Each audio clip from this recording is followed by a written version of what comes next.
बिस्मिल्लाहिर्रहमानिर्रहीम। अस्सलाम वालेकुम स्टूडेंट्स, हम सीख रहे हैं क्लास 7 मैथमेटिक्स। इसके चैप्टर नंबर 7 हम सीख रहे थे। तो पिछले वीडियो में हमने 7.2 के क्वेश्चन नंबर 1 और 2 को अच्छी तरह से सीखा था। इस वीडियो में हम 3, 4, 5 को अच्छी तरह से सीखेंगे, ठीक। इसके अलावा बाकी वीडियोज़ का लिंक अगर आपको चाहिए हो तो उसका लिंक आपको डिस्क्रिप्शन में मिल जाएंगे, आप वहाँ क्लिक करके वो भी देख सकते हैं।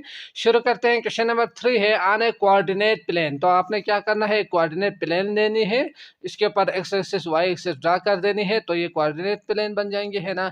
फिर इसके बाद ग्राफ है रेक्टेंगल्स। आपने ये जो रेक्टेंगल जो उन्होंने दिया हुआ है ए बी सी डी करके, इसको आपने खूबसूरत करके बनानी है, ठीक। तो ये ग्राफ आप बना सकते हो, यकीनन हम सीख कर आए हैं एक्सरसाइज 7.1 में। तो A B C D with vertex A के जो नंबर्स है, बी सी डी के नंबर्स के हिसाब से मैंने ये ड्रा किया है, तो ये उन्होंने दिया हुआ है, समझ गए। इसके बाद क्वेश्चन नंबर ए है translate the rectangles 3 unit right 0 unit up. अब आपने क्या करना है, इसको 3 यूनिट राइट और 0 यूनिट अप लेकर जाने हैं। तो 0 यूनिट को लेकर जाने की जरूरत तो नहीं है ना, सिर्फ आपने क्या काम करना है, 3 यूनिट इस साइड पे लेकर जानी है।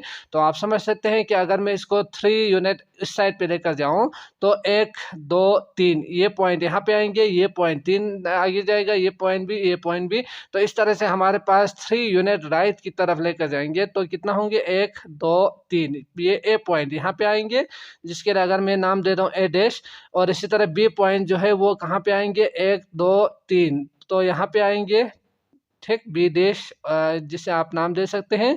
और जो डी है वो कहाँ पे आएंगे, 1 पे है, तो 1 2 3 4 के ऊपर आएंगे बिल्कुल, तो यहाँ इस पॉइंट पे आएंगे। और सी जो है 5 के ऊपर है, तो 1 2 3, तो 8 और 5 के ऊपर आएंगे, तो 8 और 5, तो ये पॉइंट होंगे आपके पास, समझ गए। तो आपने क्या करना है, इनको ज्वाइन कर देनी है, तो ये ट्रांसलेट होके आपको आंसर मिलेंगे, ठीक। तो पार्ट ए हो गया आपके पास कंप्लीट। तो मैं इसको ड्रा करके दिखाता हूँ। तो ये आ चुके हैं आपके पास ट्रांसलेट होके पहले फिगर का जो आंसर है वो। इसके बाद आपने इसका जो वर्टेक्स है, जो कि नया जो आपके पास जो इमेज आए हैं, इनके वर्टेक्स को आपने लिखना है, समझ गए। तो यहाँ पे अगर मैं पॉइंट ए के वर्टेक्स ले लूँ तो आपने कॉपी में ना इस ग्राफ के नीचे लिखना है, ना कि यहाँ पे, ठीक। तो मैं यहाँ पे इससे ही लिख रहा हूँ। तो ए के ऊपर ए डैश जो कि आपके पास नज़र आ रहे हैं, वो उसके ऊपर जो वर्टेक्स है वो क्या होंगे, एक्स एक्सिस के ऊपर 4 और वाई एक्सिस के ऊपर 1 होंगे। तो आप यहाँ पे लिखेंगे 4 और 1, समझ गए। इसके बाद बी डैश के ऊपर जो आपके पास पॉइंट है 8 और 1, तो यहाँ पे आप लिखेंगे 8 और 1, ठीक। इसके बाद सी डैश के ऊपर जो आपके पास पॉइंट है वो आप देख सकते हैं 8 और 5, तो ये होंगे आपके पास 8 और 5। इसके बाद अगला वाला जो है वो कहाँ पे है, डी डैश है ये वाला, तो ये कहाँ पे होंगे, 4 एक्स एक्सिस के ऊपर और 5 वाई एक्सिस के ऊपर, तो यहाँ पे 4 और 5 आप लिखेंगे, समझ गए, जो कि डी डैश था, सॉरी। तो ये आ गया आपके पास वर्टेक्स जो कि पार्ट बी था, तो ये हो गया आपके पास आंसर।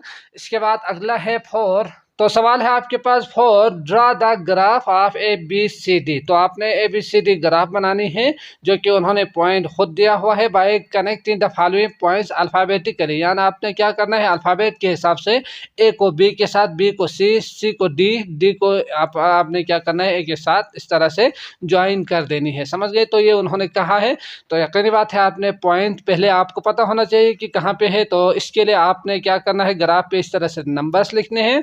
तो यकीनन यहाँ पे 2 4 6 लिखा है, ताकि एक छोटा सा ग्राफ पे ना आप इसको शो कर सके, ठीक। तो आप जिस तरह से चाहो कर सकते हैं, 1 2 3 4 भी लिख सकते हैं। तो यकीनन ये जो डिस्टेंस है, अगला वाला जो डिस्टेंस है उसके बराबर ही होना चाहिए, बाकी आपकी मर्जी, जो जिस तरह से आप लिखना चाहो नंबर्स वो लिख सकते हैं, ठीक।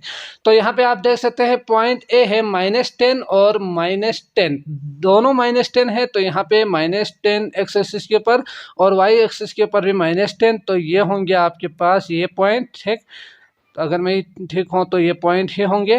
इसके बाद अगला है 10 और -10, एक्स एक्सिस के ऊपर 10 और वाई एक्सिस के ऊपर -10, तो 10 और -10 ये, तो इन दोनों का जो कॉमन पॉइंट है वो है आपके पास ये वाला, समझ गए। इसके बाद अगला है 10 और 10, तो आप देख सकते हैं एक्स एक्सिस के ऊपर 10 और वाई एक्सिस के ऊपर 10, तो 10 और 10, तो यहाँ पे आप देख सकते हैं ये वाला होना चाहिए, ठीक। तो ये हो गया आपके पास तीसरा पॉइंट। और इसके बाद अगला अगर आप देखेंगे तो एक्स एक्सिस के ऊपर -10 और वाई एक्सिस के ऊपर 10। तो यहाँ से ऊपर अगर आप जाएंगे तो ये पॉइंट आपके पास आएंगे पॉइंट डी, समझ गए। तो आप इनके लिए नाम भी दे सकते हैं ए बी सी डी करके, ठीक, ताकि अच्छी तरह से समझ में आ जाए और अल्फ़ाबेट को इसी तरह से ज्वाइन कर सके, ठीक। तो आपने क्या करना है, इनको ज्वाइन कर देनी है, यहाँ से यहाँ, यहाँ से यहाँ, यहाँ से यहाँ, यहाँ से यहाँ दोबारा ज्वाइन कर देनी है। तो ज्वाइन करते हैं। तो ये आ गए आपके पास फिगर, जो कि आप देख सकते हैं ये किस तरह के फिगर बन रहे हैं। ये आप पहला जो सवाल है आइडेंटिफाई कर देना है फिगर को। तो यकीनन आप देखकर बता सकते हैं कि ये जो फिगर है वो स्क्वायर शेप का बन रहे हैं। क्यों? क्योंकि इसका एंगल भी 90 है और इसके चारों साइड बिल्कुल एक दूसरे के इक्वल है। तो आंसर ए में आप लिखेंगे स्क्वायर, समझ गए, क्योंकि स्क्वायर ही है तो स्क्वायर ही लिखेंगे। इसके अलावा कुछ लिखने की ज़रूरत नहीं है, बाकी रीज़न लिखने की ज़रूरत नहीं है, ठीक। इसके बाद अगला है आपके पास to translate, sorry part A 1 2 दिया हुआ था, 1 है ये आंसर, ठीक। इसके बाद 2 है translate the figure 0 unit left and 3 unit down. अब आपने क्या करना है, इसको 0 यूनिट लेफ्ट की तरफ और 3 यूनिट डाउन की तरफ लेकर जानी है इसी पिक्चर को। तो यकीनन आप समझ सकते हैं 0 यूनिट का मतलब इससे यही पॉइंट होंगे। अब आपने सिर्फ एक ही काम करनी है, वो है आपके पास 3 यूनिट डाउन, इसको 3 यूनिट नीचे लेकर आनी है। तो आप समझ सकते हैं यहाँ से सी को अगर मैं 3 यूनिट नीचे लेकर आऊँ तो आप देख सकते हैं 9 8 और इसके बाद क्या होंगे 7 होंगे। तो ये होंगे आपके पास 3 यूनिट डाउन होके, जिसके लिए अगर मैं नाम दे दूँ तो सी डैश नाम देते हैं। इसके लिए 1 2 3 तो यहाँ पे होंगे बी डैश, और इसके लिए 1 2 3 तो यहाँ पे होंगे आपके पास ए डैश, और इसके बाद इसके लिए 1 2 3 नीचे लेकर आएंगे तो ये होंगे आपके पास डी डैश। 0 कहा है तो लेफ्ट की तरफ लेकर जाने की ज़रूरत नहीं है ना। तो ये आप समझ सकते हैं। अब आपने इनको ज्वाइन कर देनी है तो आपके पास नया फिगर मिलेंगे, देखते हैं। तो यहाँ पे आप देख सकते हैं ये जो ब्लैक कलर में मैंने ड्रा किया है लाइन को, तो ये शो करते हैं आपके पास क्या, जो न्यू 3 यूनिट डाउन करने के बाद, ठीक। तो 0 यूनिट आपने लेफ्ट की तरफ लेकर जानी थी और 3 यूनिट आपने डाउन की तरफ लेकर जानी थी। तो ये आ गया आपके पास नया फिगर, जो कि क्या है A dash B dash C dash और डी डैश होंगे, ठीक। तो ये जो नया फिगर है ये शो कर रहे हैं नया इमेज को, जो कि 0 यूनिट लेफ्ट और 3 यूनिट डाउन की तरफ हमने बनाया है, ठीक। तो ये हो गया आपके पास आंसर। इसके बाद अगला है 5। अगला है question number 5, create a rectangle bye connecting points. तो आपने क्या करना है, एक रेक्टेंगल बनानी है जो कि पॉइंट्स उन्होंने दिया हुआ है ए बी सी डी करके। तो इनको कनेक्ट करके एक रेक्टेंगल बनेंगे जो आपने बनानी है, ठीक। तो ये सवाल है उनका। तो अगर हम देखेंगे तो पॉइंट जो ए है उसको अगर आप देखेंगे तो 0 और -2, तो 0 और -2 ये पॉइंट होंगे ए, और इसके बाद बी 2 और -2 तो 2 और -2 ये पॉइंट होंगे। सी -2 और -4 तो सी -2 और -4 तो ये पॉइंट होना चाहिए, है ना। 2 एक्स एक्सिस के ऊपर और वाई एक्सिस के ऊपर -4, तो ये इन दोनों का कॉमन पॉइंट ये है, तो -2 और -4 ये होंगे। और इसके बाद जो लास्ट में उन्होंने जो दिया हुआ है वो है, उसको देखकर तुम्हें थोड़ा सा शौक भी हुआ था। तो ये 0 और -2 अगर यहाँ पे है, जो कि पहले से ही ए पे दिया हुआ है, तो इनको ज्वाइन करने से कोई रेक्टेंगल नहीं बन रही। तो अगर आपको इसका आंसर पता है तो कमेंट में ज़रूर बता दीजिएगा, ठीक। तो इसके बाद क्वेश्चन नंबर 1 है, translate the rectangle 0 units right and unit up. तो इसको हम कर सकते हैं, ये करते हैं।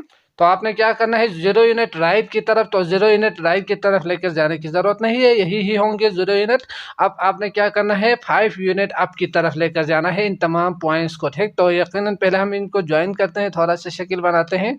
तो ये आ गए आपके पास कुछ इस तरह से शक्ल बन रहे हैं, है ना। अब इसको 5 यूनिट ऊपर लेकर जाने हैं, तो 1 2 3 4 5 यहाँ पे आएंगे। और दूसरा जो कि ये है ए और डी दोनों पॉइंट है, तो आप इससे समझ सकते हैं। इसके बाद इसको अगर आप देखेंगे तो कितना होंगे, 1 2 3 4 5, तो यहाँ 3 के करीब करीब आएंगे। पहले जो है पॉइंट उसी के स्ट्रेट फॉरवर्ड आएंगे, तो यहाँ पे होंगे ये पॉइंट, ठीक। और इसके बाद अगला जो है सी -2 और -4 का, इसको अगर आप ऊपर लेकर जाएंगे तो कितना होंगे, 1 2 3 4 5, 1 के जो -2 है उसकी तरफ आएंगे तो ये होंगे आपके पास अगला वाला पॉइंट, समझ गए। तो ये ट्रांसलेट, तो ये आ जाएंगे आपके पास आंसर, जो कि रूलर यूज करना है, इसे फ्री हैंड आपने ड्रा नहीं करनी, समझ गए। तो ये आ गए आपके पास सी और ए, बी और सी और डी दोबारा, तो ये हो ट्रांसलेट होके यहाँ से यहाँ ट्रांसफर होके आपको नया जो इमेज मिल रहे हैं वो ये आ रहे हैं। इसी को आपने, इसके वर्टेक्स को अगर आप लिखना चाहो तो वो भी लिख सकते हैं, वो लिखिएगा जैसे कि 1 और -2, 0 जो कि एक्स एक्सिस के ऊपर 0 और वाई के एक्सिस के ऊपर 3 है तो 0 3, और इसके ऊपर जो है वो 2 और कितना है 3 है, तो ये भी आप लिख सकते हैं वर्टेक्स के इसके बनाने के नीचे, ठीक है। इसके बनाने के बाद नीचे, इसके बाद अगला है find the area of the rectangle, rectangle का एरिया निकालें। तो रेक्टेंगल बन ही नहीं रहा, अगर आपको समझ में आ रही है ये रेक्टेंगल है या कुछ काम करके हम रेक्टेंगल तो बना सकते हैं, जो कि उन्होंने दिया हुआ नहीं है तो हम नहीं बना सकते। जैसे कि अगर आपके बुक में जो आंसर दिया हुआ है 4, अगर वो एरिया है, अगर हम मान के चलेंगे तो यकीनी बात है इसमें या तो पॉइंट में आएंगे या तो स्क्वायर के लिए एरिया हो सकते हैं 4 आ सकते हैं। जैसे कि एक स्क्वायर हो तो 2 मल्टी साइड बाई साइड होते हैं ना एरिया, तो आप जानते ही है। तो ये 2 और ये 2 हो तो 2 × 2 4 हो सकते हैं। तो इस तरह से एक स्क्वायर बन सकते हैं आपके आंसर के हिसाब से। एरिया ऑफ रेक्टेंगल नहीं होंगे, रेक्टेंगल के लिए यकीनन 2 साइड और 90 डिग्री का भी होना चाहिए, जो शक्ल नहीं बन रहे हैं। शायद थोड़ा सा जो प्रिंट में या नंबर्स में मसला हो, यह मुझे समझ में नहीं आ रहे हो, तो आप अगर आपको पता है तो ज़रूर कमेंट करके बताइएगा, ठीक। तो मैं उम्मीद करता हूँ आपको अच्छी तरह से समझ में आ चुका होगा। अगर आए हैं तो लाइक करके जाइएगा। अगली वीडियो आपको डिस्क्रिप्शन में लिंक मिल जाएंगे, आप वहाँ क्लिक करके वो भी देख सकते हैं। मुझे इजाज़त दीजिएगा। अल्लाह निगहबान।